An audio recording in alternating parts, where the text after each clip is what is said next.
హనుమాన్ చాలీసా అనగానే హ్మ్. బేసిక్గా మనందరికీ ముందుగా గుర్తొచ్చేది దేవుడి గది, పూజలు, లేదా ఏదైనా భయం వేసినప్పుడు చదువుకునే ఒక స్తోత్రం లాగా అనిపిస్తుంది కదా. అవును, ఖచ్చితంగా. అంటే దాన్ని మనం ఎప్పుడూ ఒక భక్తి కోణంలో లేదా మతపరమైన చట్రంలోనే చూస్తుంటాం. అదే. కాని వందలిరేళ్ల క్రితం రాసిన ఆ పంక్తుల్లో modern psychology, personality development techniques, అలాగే జీవితాన్ని అర్థం చేసుకునే ఫిలాసఫీ దాగి ఉన్నాయని ఎవరికైనా అనిపించిందా? నిజమే, చాలా మందికి ఆలోచన రాదు. సో ఈరోజు మన లోతైన పరిశీలన అదే. మన డీప్ డైవ్ లక్ష్యం కూడా ఇదే. ఆర్ష సంస్కృతి అనే యూట్యూబ్ ఛానల్ వారు హనుమాన్ చాలీసాలోని మొదటి 2 దోహాలపై చేసిన అద్భుతమైన విశ్లేషణను మనమీరోజు అర్థం చేసుకోబోతున్నాం. ఈ సోర్స్ మెటీరియల్ చూస్తుంటే ఇవి కేవలం భక్తి గీతాలు మాత్రమే కాదు, ఒక విద్యార్థి లేదా నేర్చుకోవాలనే తపన ఉన్న ప్రతి ఒక్కరూ జీవితంలో అలవర్చుకోవాల్సిన క్రమశిక్షణకు ఒక గైడ్లాగా కనిపిస్తోంది. అవును, ఇదొక విశేషమైన కోణం. ఆ చట్రాన్ని పక్కన పెట్టి అందులోని పదాలను ఒక సైకలాజికల్ కోణంలో చూస్తే ఎన్నో ఆసక్తికరమైన విషయాలు బయటపడతాయి. ముఖ్యంగా ఈ 2 దోహాల్లో ఒక మనిషి తన పరిమితులను ఎలా అర్థం చేసుకోవాలి, అహంకారాన్ని ఎలా బదిలించుకోవాలి, సమాజంలో ఎలా ఎదగాలి అనే విషయాలపై చాలా లోతైన చర్చ జరిగింది. సరే, అయితే దీన్ని కాస్త విడమరచు చూద్దాం. మొదటి దోహా శ్రీ గురుచరణ సరోజ రజ నిజమను ముకుర సుధారి అంటూ మొదలవుతుంది. ఇక్కడ తులసిదాస్ గారు హనుమంతుణ్ణి గురువుగా సంబోధిస్తున్నారు. అవును. ఈ ఆధునిక ప్రపంచంలో మనం నేర్పించే వారిని రకరకాల పేర్లతో పిలుస్తుంటాం గదా. టీచర్ అంటాం, లెక్చరర్ అంటాం, గురువని కూడా అంటాం.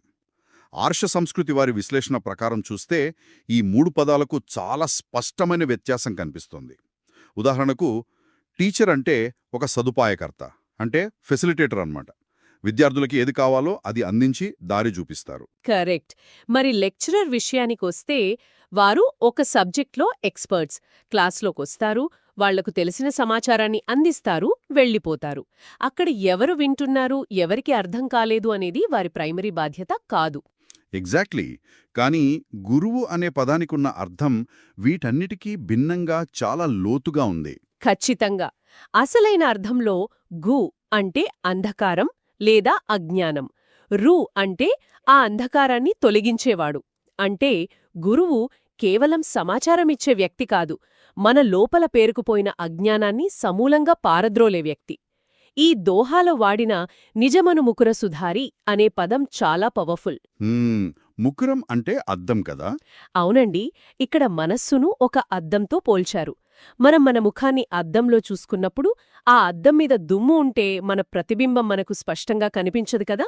అలాగే మన మనసు అనే అద్దం మీద ఆ అహంకారం, కోపం, భయం, రకరకాల కండిషనింగ్స్, పక్షపాటాలు అనే దుమ్ము పేరుకుపోయి ఉంటుంది. అంటే ఆ దుమ్ము ఉన్నంతకాలం మనం సత్యాన్ని గ్రహించలేము, మన నిజమైన సామర్థ్యం మనకు తెలియదు. కరెక్ట్. ఆ అద్దాన్ని స్వచ్ఛం చేసే ప్రక్రియే ఇక్కడ వివరించబడింది. ఇక్కడే ఒక అద్భుతమైన ఉదాహరణ కనిపిస్తుంది. ఆ అద్దాన్ని శుభ్రం చేయడానికి వాడేది గురుచరణ సరోజరజ, అంటే గురువు పాదపద్మాల ధూళి లేదా మట్టి అని అర్థం. ఒక అద్దాన్ని మట్టితో ఎలా శుభ్రం చేస్తామని డౌట్ రావచ్చు, కాని ఇక్కడ మట్టి అంటే భౌతికమైన మట్టి కాదు గదా. కాదు. నేర్చుకోవాలనే తపన ఉన్నప్పుడు విద్యార్థికి ఉండాల్సిన సంపూర్ణమైన వినయానికి ఇది ప్రతీక. మనలో అహంకారం ఉన్నంతకాలం కొత్త జ్ఞానం లోపలికి వెళ్లదు. దీనికి మహాభారతంలో ఒక గొప్ప ఉదాహరణ ఉంది. కురుక్షేత్ర యుద్ధంలో శ్రీకృష్ణుడు అర్జునుడికి కేవలం రథసారథి మాత్రమే, అంటే సామాజిక హోదాపరంగా అర్జునుడికంటే కింద కూర్చున్నాడు. కాని అర్జునుడు తనలోని అహంకారాన్ని, నాకు అన్నీ తెలుసు అనే భావనను పక్కనపెట్టి శరణాగతితో కృష్ణుణ్ణి ఆశ్రయించినప్పుడే భగవద్గీత అనే గొప్ప జ్ఞానోపదేశం జరిగింది. Beautiful example. నేర్చుకోవడానికి ఎదుటివారి స్థాయి కన్నా మనలోని అహంకార రాహిత్యమే ముఖ్యమని ఈ పాదధూళి అనే ఉపమానం చెబుతోంది. వినయం లేని చోట విద్య అబ్బదు అనే పాత సామెతకు ఇది అసలైన నిర్వచనం. అవును. గురువు పాదధూళిని శిరస్సున ధరించడమంటే నాకు ఏమీ తెలియదు, నేను నేర్చుకోవడానికి సిద్ధంగా ఉన్నాను అని మన అహాన్ని పూర్తిగా తగ్గించుకోవడం. నిండి ఉన్న కుండలో మళ్లీ నీళ్లు పోయలేము కదా, అలాగే అహంకారంతో నిండిన మనస్సులో జ్ఞానం చేరదు. అందుకే ఆ అద్దాన్ని శుభ్రం చేసుకునే బాధ్యత ముందుగా మనదే. ఆ అద్దాన్ని శుభ్రం చేసుకున్న తర్వాత వచ్చే పంక్తిలోనే అసలైన ఆసక్తికరమైన విషయం దాగుంది. భరణం రఘువర విమల యష్ అని వస్తోంది. ఇక్కడ తులసీదాసు హనుమంతుడిని రఘువర అని పిలుస్తారు. రఘువర అంటే రఘువంశంలో శ్రేష్ఠుడైన వాడు అని అర్థం గదా. అవును. కాని మనం గమనిస్తే రాముడు రఘువంశంలో పుట్టాడు. హనుమంతుడు వానర జాతికి చెందినవాడు. ఆయన రఘువంశంలో పుట్టలేదు. అయినా సరే ఆయనను రఘువర అని ఎందుకు పిలిచారు? ఆర్ష సంస్కృతి వారు చెప్పిన లాజిక్ ఇక్కడ చాలా విలక్షణమైనది. ఇక్కడ అత్యంత ఆశ్చర్యకరమైన విషయం ఏమిటంటే రామాయణంలోని ఒక ముఖ్యమైన ఘట్టాన్ని మనం గుర్తు చేసుకోవాలి. వాలి సుగ్రీవుల మధ్య గొడవ జరిగినప్పుడు ప్రాణభయంతో సుగ్రీవుడు పారిపోయి ఋషమూక పర్వతం మీద దాక్కుకుంటాడు.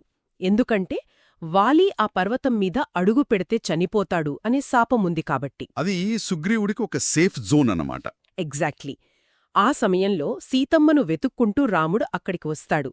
భయంతో వణుకుతున్న సుగ్రీవుడికి, భార్యను వెతుక్కుంటున్న రాముడికి మధ్య ఒక వారధిలా నిలబడి స్నేహం కుదిర్చింది హనుమంతుడే. దీన్ని ఆర్ష సంస్కృతివారు పాతకాలకు నోకియా ఫోన్తో సరదాగా పోల్చారు. Connecting people. వినడానికి సరదాగా ఉన్నా దీని వెనుకున్న అర్థం చాలా లోతైనది. ఆ కాలంలో బంధాన్ని కలపడం అంటే మాటలు కాదు. ఇద్దరు భిన్నమైన పరిస్థితిలో ఉన్నారు. అలాంటి ఇద్దరినీ కలిపి రామకార్యానికి పునాది వేశారు. ఆ తర్వాత లంకలో విభీషణుణ్ణి కూడా రాముడికి చేరువజేశారు. ఎక్కడ బంధాలు తెగిపోయాయో అక్కడ కనెక్టివిటీని ఏర్పాటు చేశారు. నిజమే. అయితే ఈ కనెక్టివిటీకి రఘువర అనే పదానికి ఉన్న సంబంధం చూస్తే ఒక అద్భుతమైన ఎమోషనల్ పాయింట్ కనిపిస్తుంది. సముద్రాన్ని దాటి లంకలోకి ప్రవేశించిన హనుమంతుడిని సీతమ్మ మొదటిసారి చూడగానే కుమార అని పిలుస్తుంది. అప్పటివరకు రాముడు కాని మరెవ్వరూ కాని హనుమంతుణ్ణి ఒక దూతగానో సేవకుడిగానో చూశారు. కాని మాతృమూర్తి గొప్పతనం ఇక్కడే కనిపిస్తుంది. అవును. ఒక బిడ్డ ఆకలి, కష్టం లేదా నిస్వార్థమైన ప్రేమ తల్లికే ముందర్థమవుతుంది కదా. సీతమ్మ హనుమంతుల్లోని ఆ స్వచ్ఛమైన భక్తిని చూసి వెంటనే కొడుకుగా స్వీకరించింది. ఆ తరువాత హనుమంతుడు తిరిగి వెళ్ళి రాముణ్ణి కలిసినప్పుడు రాముడు కూడా నువ్వు నాకు భరతుడితో సమానమైన తమ్ముడివి, కొడుకులాంటివాడివి అని హక్కున చేర్చుకుంటాడు. అంటే తల్లి ముందుగా దత్తత తీసుకుంది, తర్వాత తండ్రి ఆమోదించాడు. ఎప్పుడైతే ఇద్దరు కుమారుడుగా స్వీకరించారో ఆయన రఘువంశానికి దత్తపుత్రుడైపోయాడు. అద్భుతమైన లాజిక్ కదా ఇది. ఒక సామాన్యుడు తన శ్రమతో, భక్తితో ఎంతటి ఉన్నత స్థానానికైనా చేరగలడు అనడానికి ఇదొక ప్రతీక. ఆ ఎదుగుదలకు కారణం ఆయనకున్న భక్తి మరియు నామబలం. ఈ విశ్లేషణలో రామనామం జపించడం గురించి కూడా ఒక ఆసక్తికరమైన పాయింటుంది. ఒక పేరును పదే పదే స్మరించడం వల్ల ఏమొస్తుంది అని చాలామంది అడుగుతుంటారు. దానికి వాల్మీకి మహర్షి జీవితమే బెస్ట్ ఎగ్జాంపుల్. ఒక హంతకుడైన రత్నాకరుడు మర అని జపిస్తూ ఆ ఏకాగ్రతతోనే రామనామంతో వాల్మీకిగా మారిన వైనం మనకు తెలిసిందే. ఖచ్చితంగా. రాముడికి సముద్రం దాటడానికి రాళ్లతో ఒక పెద్ద సేతువు అవసరమైతే హనుమంతుడికి ఆ రామనామ బలమే ఒక కనిపించని సేతువుగా మారి అవలీలగా సముద్రాన్ని దాటించేసింది. ఏకాగ్రతకు అంత పవరుంది. ఆ ఏకాగ్రతతోనే మనం జీవితంలో ముఖ్యమైనవి సాధించగలం. అవేంటో తరువాతి లైన్లో జో దాయకు ఫలచారి అని చెప్పారు. 4 ఫలాలను ఇచ్చేవాడు అని. అవే 4 పురుషార్థాలు: ధర్మం, అర్థం, కామం, మోక్షం. ఇవి వినగానే వేదాంతం గుర్తొస్తుంది. కాని ఆర్ష్య సంస్కృతి వారు వీటిని ఆధునిక జీవితానికి అన్వయించిన తీరు చాలా బావుంది. దీన్ని మనం విస్తృత కోణంలో పరిశీలిస్తే సాధారణంగా అర్థమనగానే సంపద లేదా భద్రత అనుకుంటాం. కాని లోతుగా ఆలోచిస్తే మనం కోరుకునేది కేవలం భద్రత కాదు, అభద్రతా భావం నుండి విముక్తి. ఇంగ్లీష్లో ఫ్రీడమ్ ఫ్రమ్ ఇన్సెక్యూరిటీ అంటారు కదా. అంటే ఒక వ్యక్తి దగ్గర కోట్లున్నా అది ఎవరైనా దొంగిలిస్తారేమో అనే భయంతో ఉంటే అతని దగ్గర అర్థం ఉన్నట్లు కాదు. ఎగ్జాక్ట్లీ. అలాగే కామమంటే ఆనందాన్ని వెతకడం అంటారు. కాని సైకలాజికల్గా చూస్తే దుఃఖం నుండి విముక్తి పొందడానికే మనిషి ఎక్కువ ప్రాధాన్యతిస్తాడు. సో కామమంటే స్వేచ్ఛగా, దుఃఖం లేకుండా జీవించడం.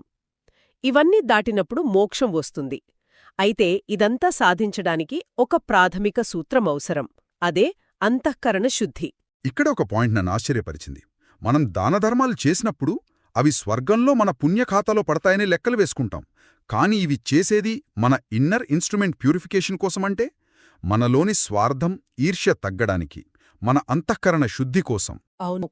ఆ మనస్సు నిర్మలం కావడం గురించి 2వ దోహాలోని మొదటి లైన్ బుద్ధిహీన తను జానికే సుమిరవ్ పవనకుమార్ లో చాలా స్పష్టంగా చెప్పారు. అంటే నాకేమీ తెలీదు, నేను బుద్ధిహీనుడిని అని తెలుసుకొని ప్రార్థిస్తున్నాను అని. మోడర్న్ మేనేజ్మెంట్ సెమినార్స్లో ఎప్పుడూ కాన్ఫిడెన్స్ గురించి చెప్తారు కదా, మరి ఇక్కడేమో నన్ను నేను బుద్ధిహీనుడినని ఎందుకు అనుకోవాలి? ఇది ఆత్మన్యూనత కాదా? నాకు అదే సందేహం వచ్చింది. కాని దాన్ని వాళ్ళు ధైర్యంతో కూడిన వినయం, కరేజియస్ హ్యూమిలిటీ అని అద్భుతంగా విశ్లేషించారు. మనకు అన్నీ తెలుసు అనే భ్రమలో ఉంటే మన మెదడు కొత్త విషయాన్ని స్వీకరించదు. నాకేమీ తెలియదు అని అంగీకరించినప్పుడే వేగంగా నేర్చుకోగలం. మన పరిమితులను అంగీకరించడమే ఎదుగుదలకు మొదటి మెట్టు. దానికి నిజంగా చాలా ధైర్యం కావాలి. ఆ పరిమితులను తెలుసుకున్నప్పుడే గదా మనం టూల్స్ అడగగలం. అందుకే ఆ తర్వాత లైన్లో జీవితానికి అవసరమైన ఒక టూల్ కిట్ను అడిగారు. బల, బుద్ధి, విద్య, దేహుమోహి అని. బలం, బుద్ధి, విద్య ఇవి జీవితంలో ఏ రంగంలో ఉన్నవారికైనా ఎదుగుదలకు మూలస్తంభాలు. ముందుగా బలం అంటే కండబలం కాదు, భావోద్వేగ బలం కదా. కరెక్ట్. Emotional strength. ఒత్తిడిలో ఉన్నప్పుడు కుంగిపోకుండా సరైన నిర్ణయం తీసుకోగల శక్తి. హనుమంతుడు సముద్రం దాటుతున్నప్పుడు ఎన్నో ఆటంకాలు వచ్చినా ఎమోషనల్ బ్యాలెన్స్తో ముందుకు వెళ్లాడు. ఇక రెండవది బుద్ధి. గందరగోళ పరిస్థితిలో ఏది ఒప్పు, ఏది తప్పు అని విచక్షించగల క్లారిటీ.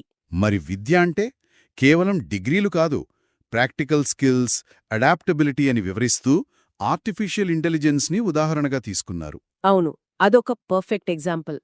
ఏఐ దగ్గర ప్రపంచంలో ఉన్న సమాచారమంతా ఉంది, కాని దానికి ఎమోషనల్ ఇంటెలిజెన్స్ లేదు. ఏది నైతికం అనేది నిర్ణయించలేదు. టెక్నాలజీని అధిగమించగల తెలివితేటలు, విచక్షణ ఒక మనిషికి విద్య ద్వారానే వస్తాయి. ఎంత పవర్ఫుల్ టూల్ ఉన్నా వాడే మైండ్సెట్ ముఖ్యం. కాని మన దగ్గర ఎంత ఎమోషనల్ బలం, క్లారిటీ, విద్య ఉన్నా సరే మనలోని క్లేశాలు, వికారాలు మనల్ని నాశనం చేస్తాయి కదా. కామ, క్రోధ, మద, మాత్సర్యాలు. నిజమే. రావణాసురుడు అత్యంత శక్తిమంతుడు, మేధావి, గొప్ప శివభక్తుడు. అంటే బలం, బుద్ధి, విద్య అన్నీ ఉన్నాయి. కాని తనలోని గర్వం, కామం అనే వికారాల వల్లే పతనమయ్యాడు. ఆ వికారాలు అతని బుద్ధిని మసకబార్చాయి. అంటే అద్దం మీద అహంకారమనే దుమ్ము విపరీతంగా పేరుకుపోయిందనమాట. మరి ఇవి రాకుండా ఉండాలంటే పరిష్కారమేమిటి? దానికి నిరంతర అప్రమత్తత, అంటే 24/7 అలర్ట్నెస్ అవసరం. మన ఆలోచనలను మనం ఎప్పటికప్పుడు గమనించుకుంటూ ఉండాలి. నిన్న శుభ్రం చేశాం కదా అని వదిలేస్తే ఈరోజు మళ్లీ దుమ్ము చేరుతుంది. దీనినే ప్రాచీన పరిభాషలో ఈశ్వర స్మరణ అన్నారు. అంటే దీని అర్థమేమిటంట?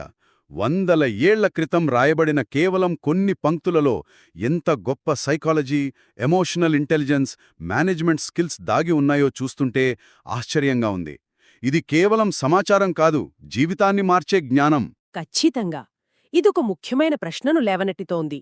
మనసు అనే అద్దాన్ని ప్రతిరోజూ శుభ్రం చేసుకోవాలని నేర్చుకున్నాం కదా. పురాణాల్లో వికారాలు అంటే కామ, క్రోధాలు. మరి మన నిజ జీవితంలో మన నిర్ణయాలను మసకబారుస్తున్న ఆధునిక వికారాలు ఏమిటి? సోషల్ మీడియా ఆకర్షణలు కావచ్చు, లేదా నిరంతర ఆందోళనలు కావచ్చు.